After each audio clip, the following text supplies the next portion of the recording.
by which they had polluted it. Idolatry not only has a devastating effect on me, whatever that idol might be, but it has a polluting effect on everybody that I touch. Another thing about idols, they can't help you anyway. You ought to keep that in mind. You don't have one idol in your life that's going to be any use to you. You certainly can't turn to your money when you get into real problems. You can't turn to your education. You can't turn to whatever particular point of fame you might have. You can't turn to your big house or your bank account, whatever. In Isaiah, I think it's 46:7, you have that indicated. It says, it discusses idolatry. It's really funny to see the way he discusses it here. He says these guys are making idols, and they do all this, and they carry their idols on their shoulder. Here they come with their new idol. They just forged their new idol. They come up down the road with their new idol. And they stick it in its place, and it stands there, Isaiah said. There it is. And from its place it shall not move. It'll never go anywhere. That's the end. It's there, and that's it. Yea, one shall cry unto it, yet can it not answer, nor save him out of his trouble.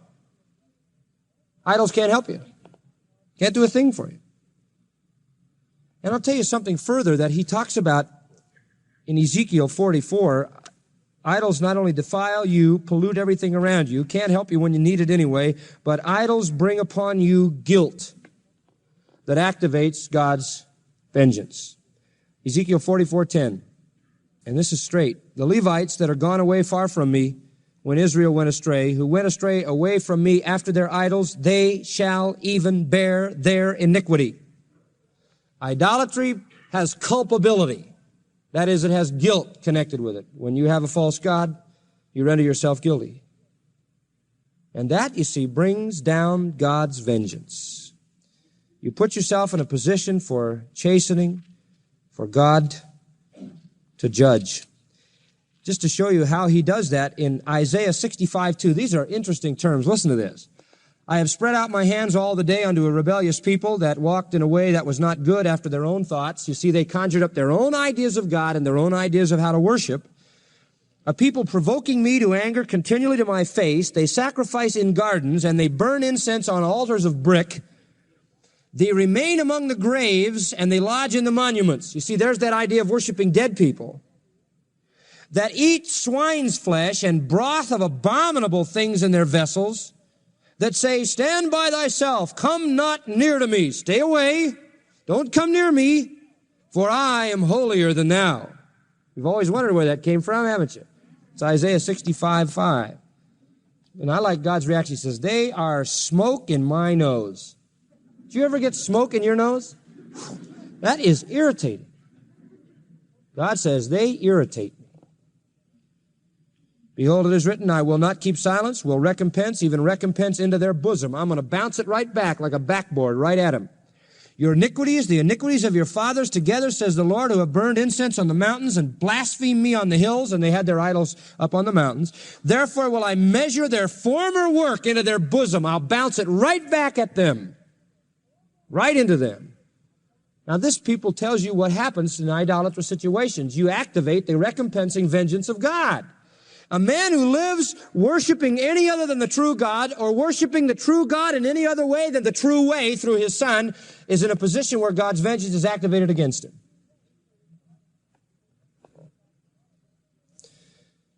While I'm in Isaiah, I'll show you an interesting verse in 57:5. Just a fascinating look at idolatry. You can't believe how sordid this is. It talks about sorcerers, adulterers, and harlots, and all the gross things, but it just doesn't get any more vile than verse 5. And this is another aspect of it. Idols defile, they pollute, they give no help, they bring guilt, and they demand vengeance from God. And one other thing that idols do is inflame the heart. They set men on fire, spiritually speaking. They begin to consume them. They get out of control. Verse 5, inflaming yourselves with idols under every green tree. You've lit yourselves on fire with this thing. And when we say a man has a fire in his heart, we mean he's got a tremendous uncontrollable passion.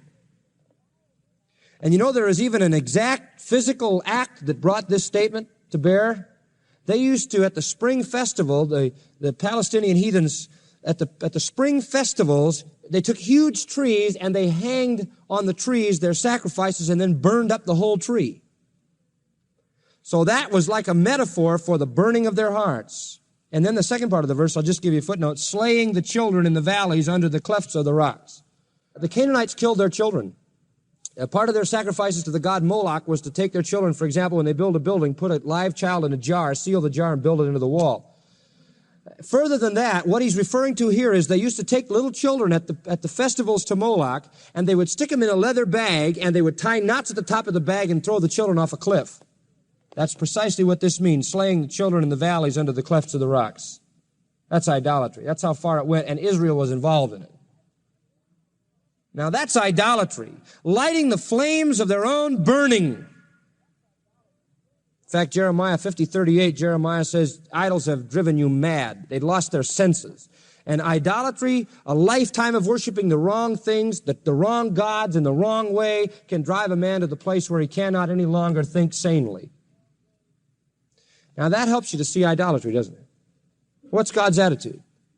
Deuteronomy 7:25, it says, idolatry is an abomination to me. God hates it.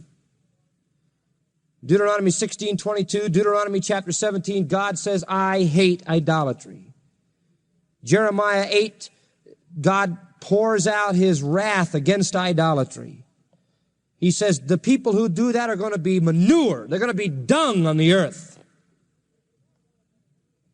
In Revelation 14, Revelation 21, Revelation 22, God says there's no idolater ever going to enter into my kingdom.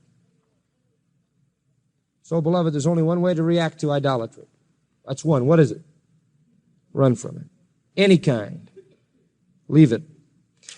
I'm going to close with this. Joshua 23:7. It says this, that you come not among these nations, these that remain among you. Don't intermingle, he says. Please don't intermingle. This is Joshua's final message, just before he dies. Don't make mention of the name of their gods, nor cause to swear by them, neither serve them, nor bow yourselves unto them, but cling to the Lord your God. You see? Joshua's words are just like Paul's. Have nothing to do with them. Don't even talk about it. Cling to God.